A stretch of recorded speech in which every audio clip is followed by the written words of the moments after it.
But first, watching the West belatedly unite against Russia is encouraging. But one cannot help notice that another rogue nation, China, is not held to the same standard.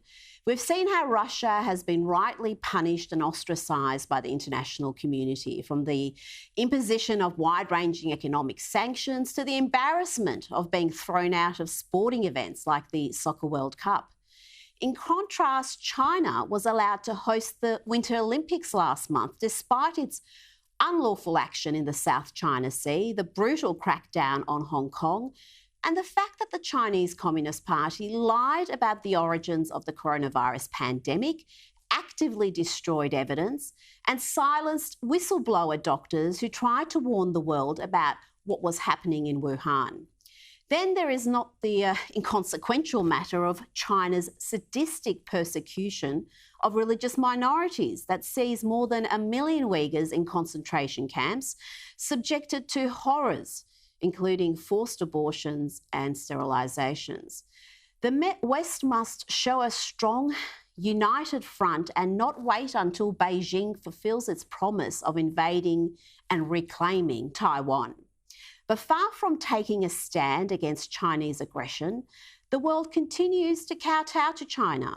Countries entangled in the economic superpowers Belt and Road Initiative are particularly compromised, and bodies such as the World Health Organization are so eager to avoid offending the Chinese that they will not admit Taiwan as a member, despite the country of 24 million having one of the very best COVID-19 responses in the world.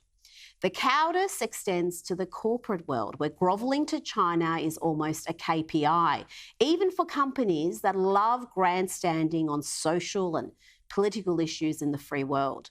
The likes of Nike and Apple love pushing leftist political tropes in the West, but they are strangely silent and subservient when it comes to China and its gross human rights abuses. Fashion labels, including Givenchy and Calvin Klein, have issued pitiful apologies for merely implying that Taiwan and Hong Kong were nations and not just a part of China. We saw Disney this week boast about pausing film releases in Russia, but the movie studio was happy to film much of its blockbuster Mulan in the Xinjiang province, where Uyghurs are imprisoned in forced labour camps. At some point, we must begin to hold China accountable for its actions or look forward to an even more aggressive and destructive superpower.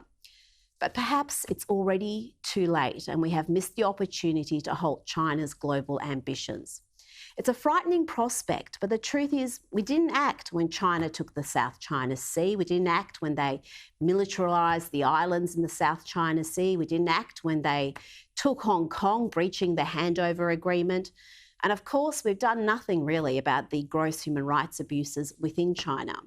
The international community is reluctant to take strong action against Beijing. There are no crippling sanctions, boycotts, or efforts to isolate the nation. No one is suggesting stripping shelves of Chinese-made products. Gosh, there'd be nothing left. Far from taking strong action, in recent months, whenever China has been scrutinised or criticised over the origins of the coronavirus, there have been the predictable cries of racism from the simpletons of the left, who cannot separate criticism of the Chinese Communist Party with criticism of the Chinese people. The Chinese Communist Party is an evil and dangerous force that will seize upon the weakness of the West to broaden its influence in the world. The West must take a stand or watch China do to the Taiwanese people what it has done to its own oppressed population.